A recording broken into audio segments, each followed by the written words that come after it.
Hey guys, I love modern cartridges and I love modern rifles, but they come and go. They're always trying to make new ones. They're always doing innovation. But Grandpa's 30-06 has been in the family for 72 years and it's not going anywhere.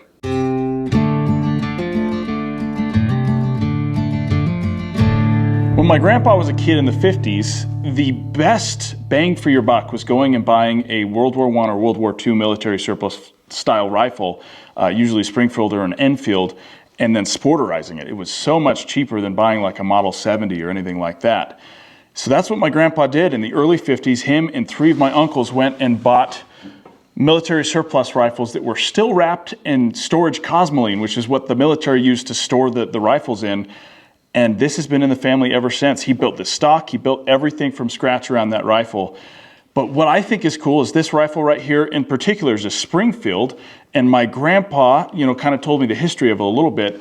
It was a World War I rifle, probably used in World War II as well, and then put into storage. And then my grandpa picked it up during Korea.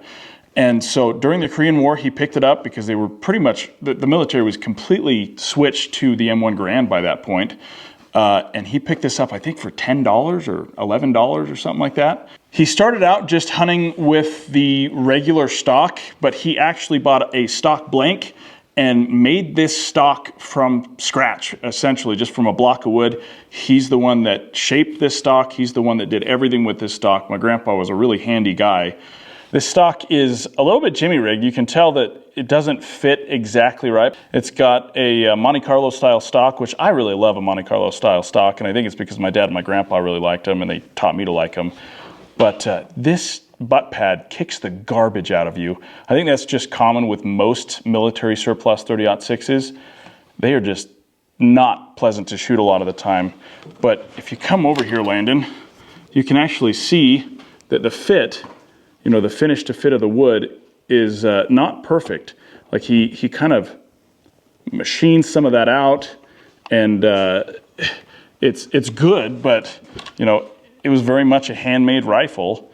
And my dad says that these pockmarks and scratches all over the wood stock were honestly earned, meaning that they took it in some places and did some things with it that most rifles maybe would not have withstood. My dad said he had a horse roll over this rifle once, did not break the stock. And then he hunted with iron sights for the first 10, 12 years that he had this rifle. It wasn't until the 60s that he actually drilled and tapped this rifle and put a scope on it. And this is actually not the scope that he used at the time, but this is a Bushnell scope that my dad said that was one of the scopes that they used on their rifles. It's a kind of an original like 60s, 70s style scope. But man, this rifle is very nostalgic for me. I remember a time where my dad handed me this rifle. It was bigger than I was when I was 12 years old. And this is what I packed around in the mountains. This is the rifle that my dad shot his first mule deer with. It's just this rifle has been in our family such a long time. It's not going anywhere. It was completely customized by my grandpa. And right now, I'm gonna shoot it a few times, kind of go back down memory lane, and I really want to shoot something with it this fall. But enough talk, let's go shoot something. One other thing before we start shooting is this rifle, this Springfield, is tapped and machined for a Pedersen device.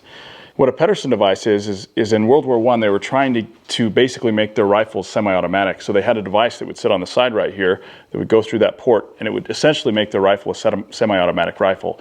They made a ton of them for World War I. I think it was like 60 or 80,000 or more. But then the war ended, and so they ended up just putting all those devices into storage. And then by World War II, most of them were using the M1 Garand, except the Marines. They were still using bolt guns for the first 2/3 of the war because they didn't trust the M1 Garand. But it's just, what a cool rifle. According to my grandpa, he actually had this Pedersen device that came in the cosmoline with the rifle. But none of us have ever seen it, and so I'm assuming he sold it or got rid of it or something like that. But a really, really cool, just a great rifle, just cool. Let's group it. I don't know how good this is gonna group, honestly. I haven't shot it in years, and I don't think we've ever tried to group this rifle. We've just gone deer hunting with it. These are some loads my dad worked up right here. And then these loads over here, a couple of these are actually some of the loads that my grandpa did shortly before he passed away. So I'm going to shoot a couple of those. I'm not going to shoot a bunch of them though, because I kind of want to like go after a bear over bait or something with them. I think that'd be really cool.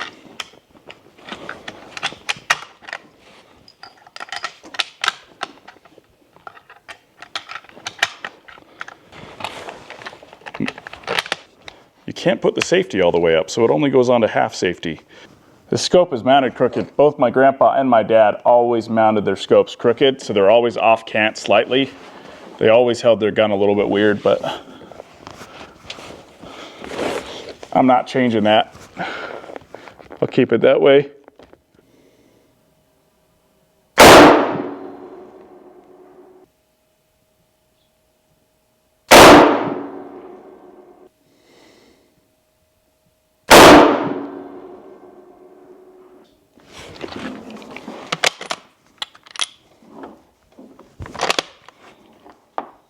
All right, let's go look at it. This rifle has no bluing almost at all left, and it's all pitted and rusted out. From what my dad says, they brought this rifle to the Northwest Territories with them while they were up fishing on the Great Slave Lake, and it just got rusted all to heck. And they reblued the rifle. It's been reblued like 3 different times at this point, but it now has no bluing again, so I think I may have to go and get this reblued, kind of make it look beautiful again, except for the pitting. That's not going away, but it's not a terribly inaccurate rifle, but let's go see what the group did. All right, so here's my 3-shot group right here. Maybe 2-inch, 2.5-inch group, but that barrel is not free floating at all. I bet if I did a little bit of work on that stock, which I'm extremely hesitant to do just because it's such a special stock, I bet I could get that down even more. But honestly, out to 200 yards, if I was just going to use it as a whitetail gun or just something I could shoot something over bait with, I'm not going to change it at all. I'm just going to use it right as it is because I'm going to kill a deer every time. Man, that's fun. Cool. When my dad was a kid, they did a lot of deer drives. That's how it was more of a meat harvest than they actually cared about killing big bucks. And they did a lot of it in low light, early in the morning, right on day one of the start of the hunt. And this scope in particular has a little post. So you have the crosshair, and then you flip this little knob right here, and we'll show you the inside of this. But as you flip that, it actually creates a bigger bottom post, like a stud going down the bottom, so that if you couldn't see your crosshairs, you'd be able to see that big old stud post coming up, and it'd have a little flat bottom. As long as you're within a reasonable distance, you can just use the one post and aim the top of the post right at the animal you're trying to shoot at. My dad said he used to do it all the time. But kind of a fun thing. I'm going to take this rifle out there about 200 yards right now. I'm going to have to probably top left edge of the target to hit it at 200, just because it's zeroed a little bit right currently.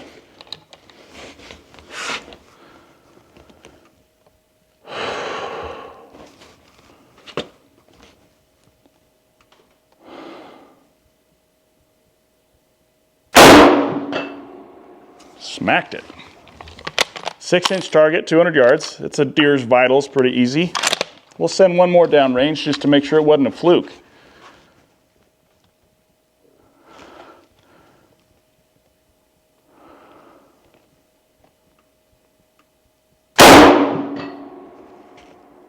Oop, I spun it, the target, over the top of the post. Well, 2 shots, 200 yards, both shots on a 6-inch gong. It's hunting ready, I'd say, within reasonable hunting distances. And back in the day, they didn't care about half MOA rifles. In fact, I think it wasn't until the 90s that a company actually offered 1.5 MOA. So back in the day, 2 inches, that's a pretty good rifle. You get inch groups, that's a really good rifle.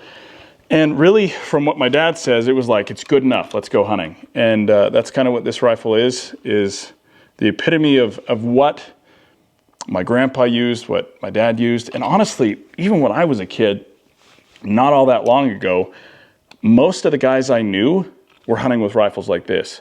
I was hunting with rifles like this. And if you had, like, there was once in a while a guy that had a more modern style rifle, but I mean, that was only 20 years ago that was going on. And most guys that I knew were hunting with their grandpa's rifle.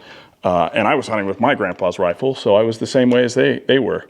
I think, honestly, one of the reasons that I like the modern rifles so much is because as a kid, I thought I would never be able to shoot them because they were so expensive. But now that I can afford one or two of the modern rifles and I get to do this for a living, I kind of get a little bit infatuated with it. But there's something extremely nostalgic and wonderful about these old rifles. And I can see myself kind of going back to my roots a little bit here in the future and using my grandpa's rifle, my great uncle's rifle that he left me, that's an Enfield that they bought at the same time. Both got them out of the Cosmoline on the same day. So, I don't know, guys. Modern stuff is great, but there's nothing like an old rifle that means a lot to you and your family. And there's nothing like having a rifle with history. Whatever you do, whatever rifle you guys are going to hunt with this fall, just make sure you hunt honest and shoot straight with it. See you next time.